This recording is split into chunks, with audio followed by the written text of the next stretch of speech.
आपके डॉक्यूमेंट्स जो हैं बड़े ज़बरदस्त हैं, आपकी सारी चीज़ें बहुत अच्छी हैं। आप अप्लाई ज़रूर करें, आपका वीज़ा लगेगा। मुझे श्योर है कि आपका वीज़ा लगेगा। और जब आप उस 2 नंबर एजेंट या कंसल्टेंट के थ्रू अप्लाई कर दें और उसको फ़ीस दे चुके हों, तो फिर वो आपको कहेगी कि मैं इस एम्बेसी के ऊपर या इस मुल्क के ऊपर असरअंदाज हम नहीं हो सकते, वीज़ा आपका लगता है नहीं लगता, ये तो वो एम्बेसी जानती है। तो दोस्तों, इस तरह की चीज़ें सुनने की बजाय बेहतर है कि आप ख़ुद अप्लाई करें, कोशिश करें, एम्बेसी की वेबसाइट से इंफॉर्मेशन लें और जो ट्रस्टेबल सोर्सेज हैं उनसे इंफॉर्मेशन लेके ख़ुद अप्लाई करें। मेरा कुछ एक्सपीरियंस है कि मैंने ख़ुद अप्लाई किया 2 दफ़ा और दो दफ़ा वीज़ा लगा। और अभी आजकल के हालात, जब वीज़ा लगने की जो रेशो है वो बहुत कम है, तब भी लगा। तो मैं अपना एक्सपीरियंस, अपने दूसरे दोस्तों का, उन लोगों का जिन्होंने मेरे से इंफॉर्मेशन ली और उनके सवालों को लेके सारा कुछ मैंने कोशिश की थोड़ी चीज़ें इकट्ठी करूं और आप सबसे शेयर करूं, ताकि आप ख़ुद कोशिश कर सकें और ऐसे 2 नंबर लोगों से बचें जो उल्टे सीधे दावे करके आवाम को गुमराह कर रहे हैं और पैसे बटोर रहे हैं।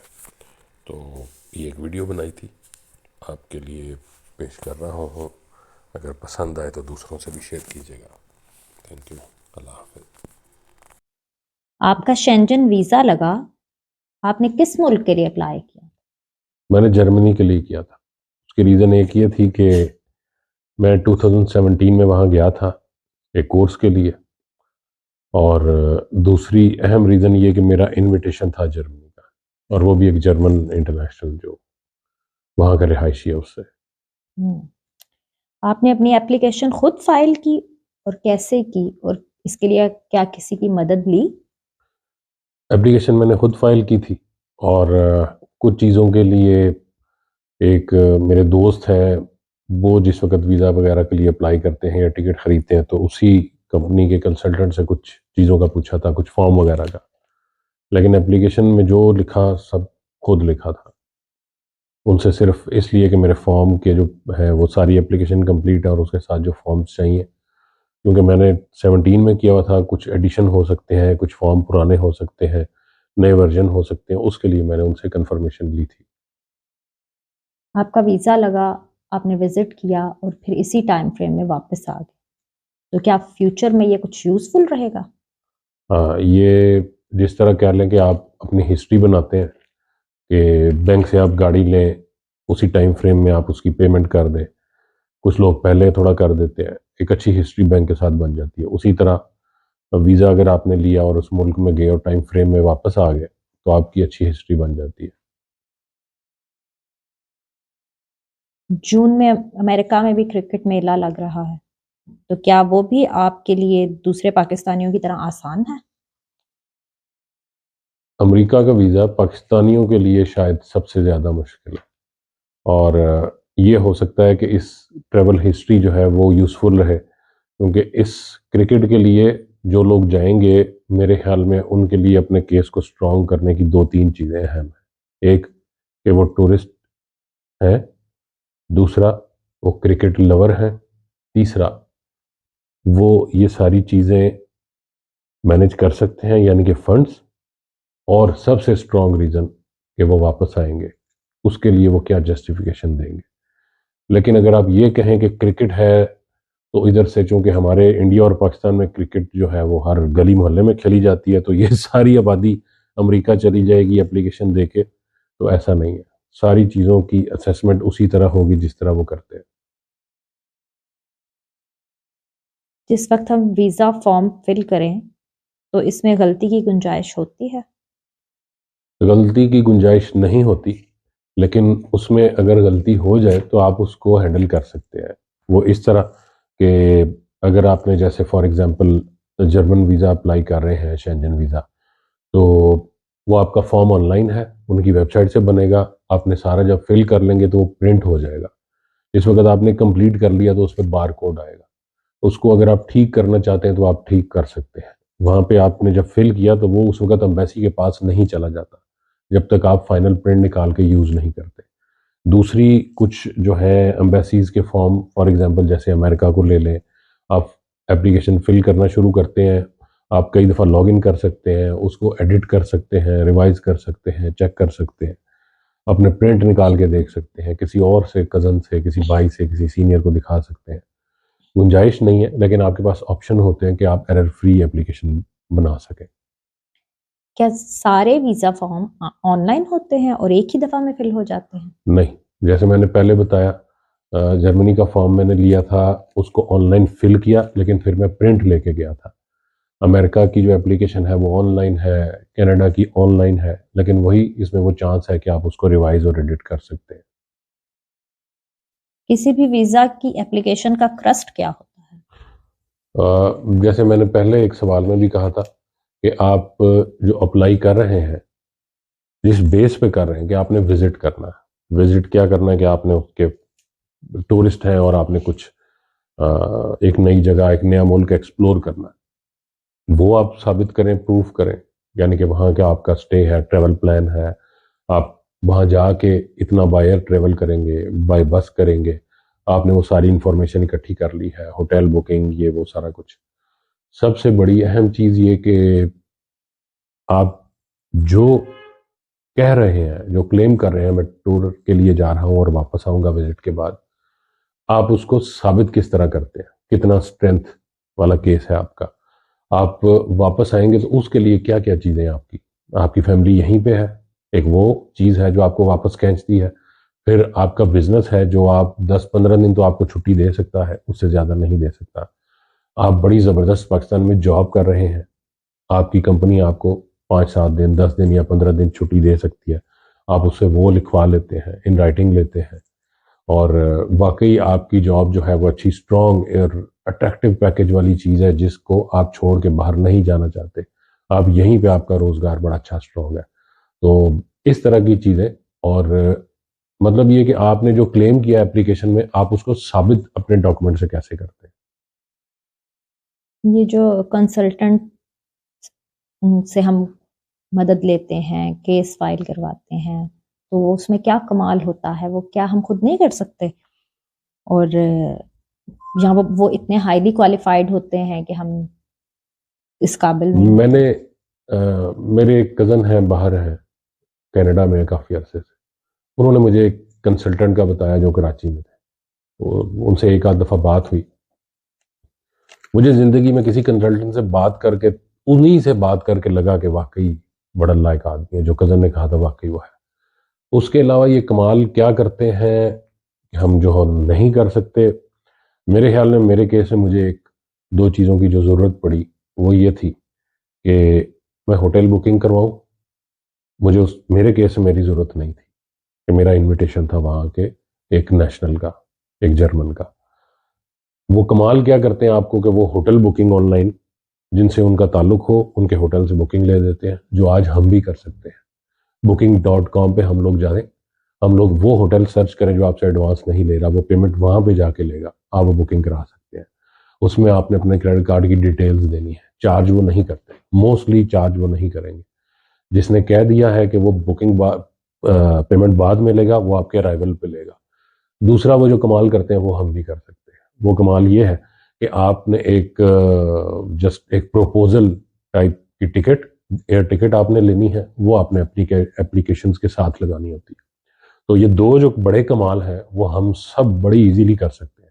किसी की भी एजेंट से जाके बात कर सकते हैं, अगर हमारे ऑलरेडी बहुत सारे अजीज होते हैं, दोस्त होते हैं जो रेगुलर ट्रैवल कर रहे होते हैं, तो वो उनके ट्रैवल एजेंट को कह के भी ली जा सकती है वो प्रपोज टिकट।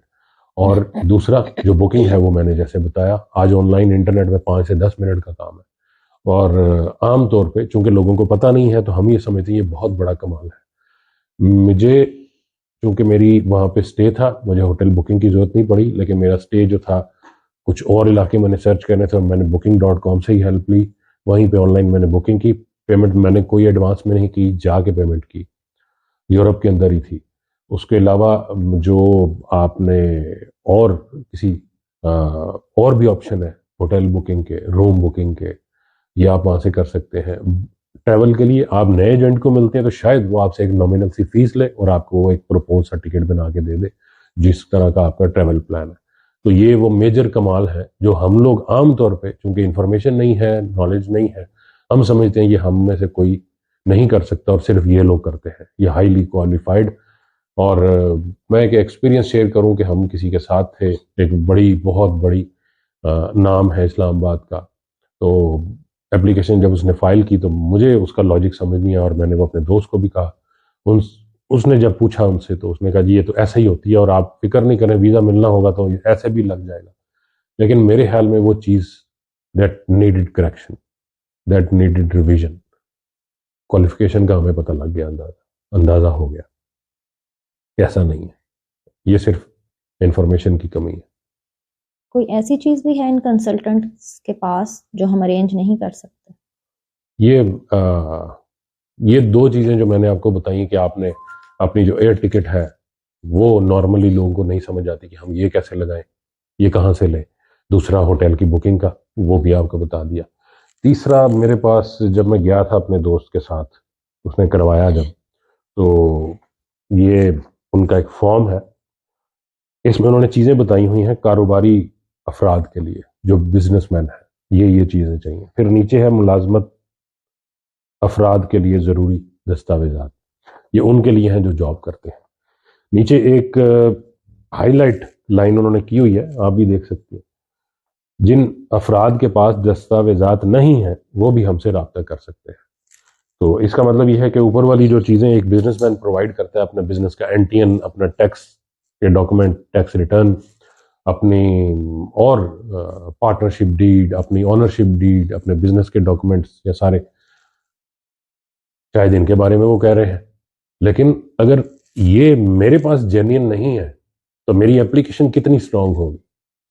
दूसरी एक अहम चीज़ मैं बताऊं कि आप जब ये एप्लीकेशन फाइल कर रहे होते हैं तो आपको कहा जाता है, बताया जाता है उस एम्बेसी की तरफ से, उस मुल्क की तरफ से, कि आपको अगर वीज़ा मिल भी जाता है तो इसका ये मतलब नहीं है कि आप अपने मुल्क से उठेंगे, यहाँ के होटल का या जिसका भी आपने रहना है आके उधर आएंगे डायरेक्ट और आपको कोई पूछेगा भी नहीं। आपको वीज़ा मिलने के बाद आपके अपने मुल्क में आपकी इमिग्रेशन अथॉरिटीज़ पूछेंगी।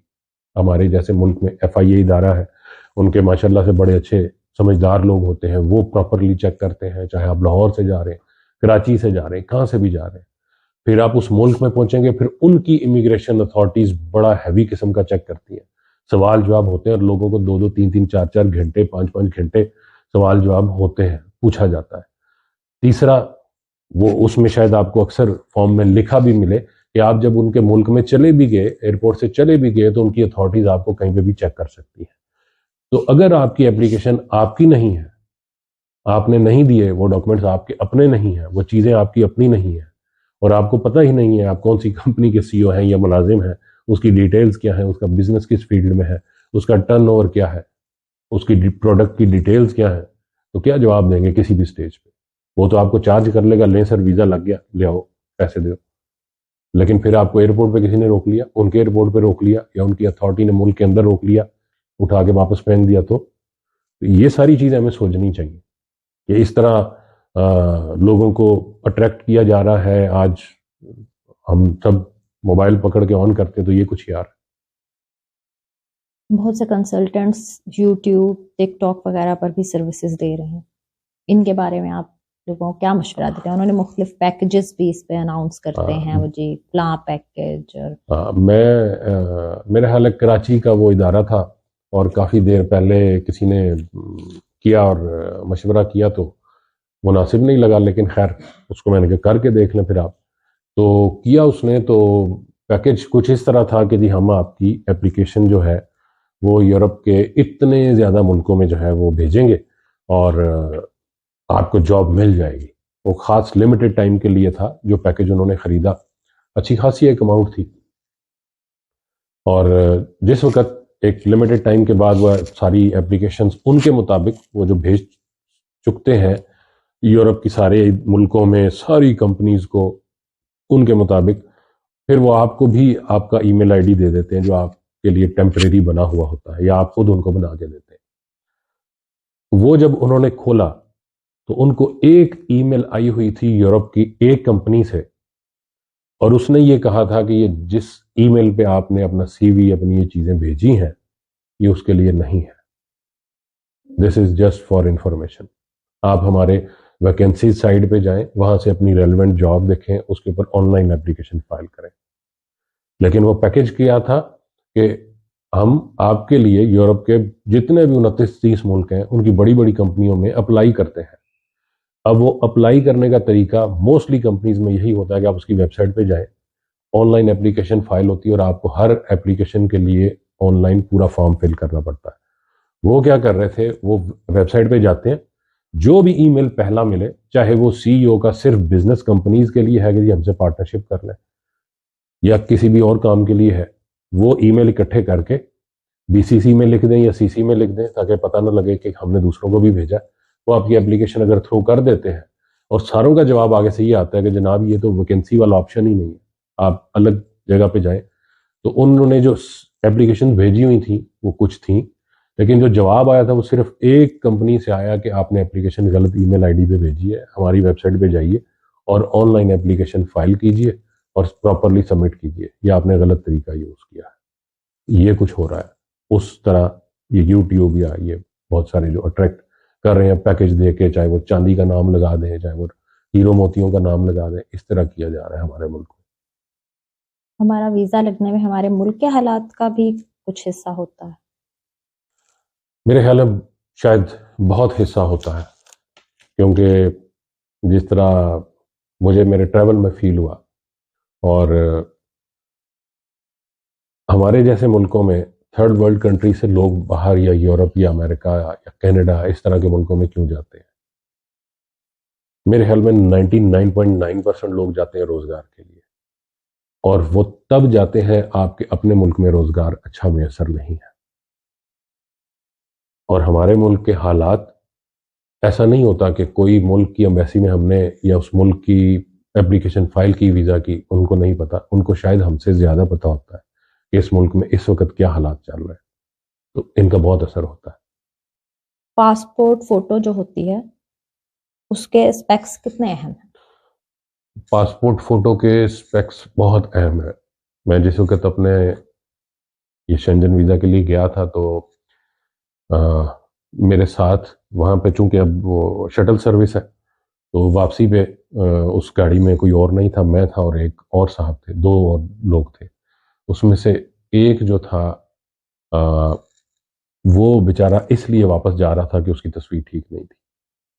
मेरा ख्याल है वो जंग से आया था, या शायद सरगोदा से, और उसने कहा जी मेरी तस्वीर ठीक नहीं थी।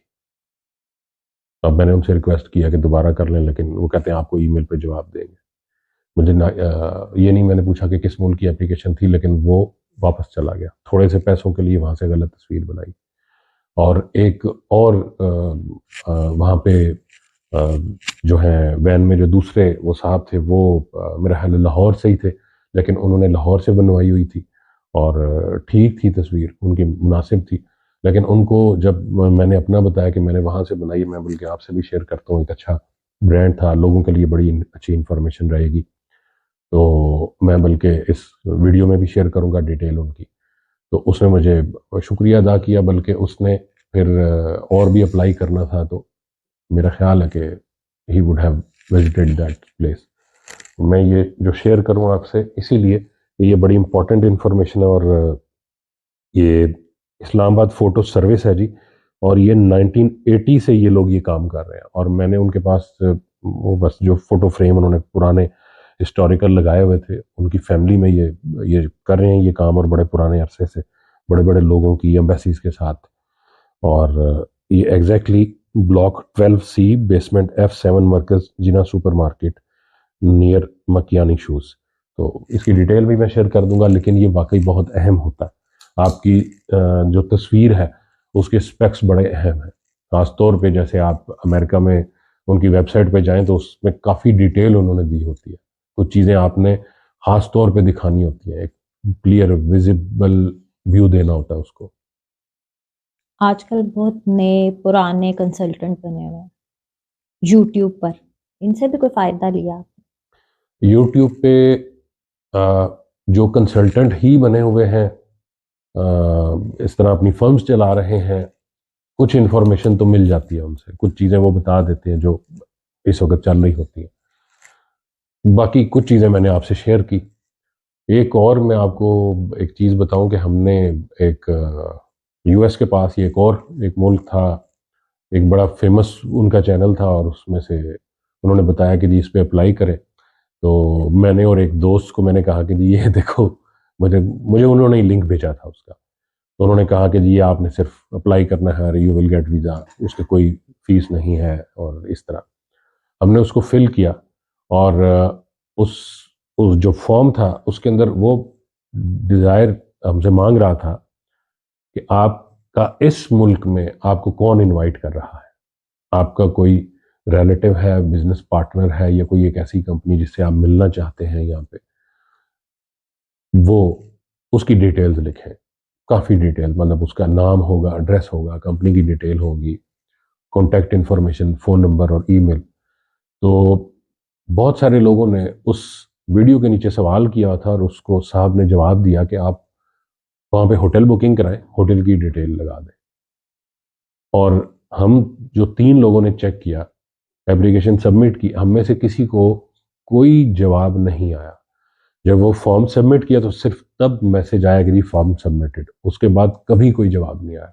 और हम तीनों ने वो जो होटल बुकिंग हमने कराई थी, उसको फिर चूंकि वो ऑनलाइन थी, क्रेडिट कार्ड डिटेल्स दी हुई थी, उसको कैंसिल किया हमने, ऑन ऑन टाइम उसको कैंसिल कर दिया। इस तरह की इंफॉर्मेशन यूट्यूब पे चल रही है, या डिफरेंट ऑनलाइन प्लेटफॉर्म्स पे। हाँ, इसमें बहुत सारे ऐसे लोग भी हैं जो खुद गए, खुद एप्लीकेशन फाइल की, क्या क्या चीज़ें, क्या क्या प्रॉब्लम्स उनको फेस की, क्या क्या चीज़ उन्होंने की, और वो तजुर्बा या एक्सपीरियंस उनका बेहतर रहा, वो कुछ चीज़ें शेयर करते हैं। मैंने ऐसे लोग भी देखे हैं। और उनकी जो वीडियोस हैं वो यूट्यूब पे हैं या फेसबुक पे हैं, किसी और जगह पे, वो काफ़ी हेल्पफुल रही हैं। तो ये मतलब आपने कह लें कि बहुत सारी वीडियोस देखे हैं, तो उनसे इकट्ठा करके आप कुछ ना कुछ हेल्प ले सकते हैं। चाहे इवन ये कंसल्टेंट की वीडियो से भी आपको कुछ ना कुछ मिल जाता है। सारा ना रिलाय करें, चीज़ को खुद समझें। आपको इनकी एम्बेसीज जो हैं उससे बहुत सारी डिटेल्स मिल जाती हैं। हर फॉर्म को फिल करने से पहले उसकी इंस्ट्रक्शंस होती हैं वहाँ पे, वो ज़रूर निकालें। और अगर आपको नहीं समझ आ रही, आप उसको ऑनलाइन ही वहीं से आप कॉपी पेस्ट करके गूगल ट्रांसलेटर से उसको उर्दू में भी निकाल सकते हैं। तो आपको समझ आ जाएगा वो क्या क्या आपसे मांग रहा है। तो ये सारी चीज़ें मिला के इसका अच्छा आप यूज़ कर सकते हैं। लेकिन इसी पे रिलाय करना कि कंसल्टेंट के पास जाऊँ, मेरे पास कुछ नहीं है, वो अपने पास से कोई जादू कर देगा और आपका वीज़ा लग जाएगा, मेरा ख्याल है ये आप केस हम हो सकता है कि वीज़ा लग जाए, लेकिन जिधर आपको किसी ने रोक के 4 बातें पूछ ली, आप ये सोचिए कि आप फिर क्या करेंगे। और अगर आपको किसी ने इस तरह 4 बातों का जवाब ना दे के डिपोर्ट करके वापस भेजा, तो फिर आपका केस आगे आने वाले सारी उम्र के लिए क्या रहेगा, इस पे ज़रूर सोचिएगा।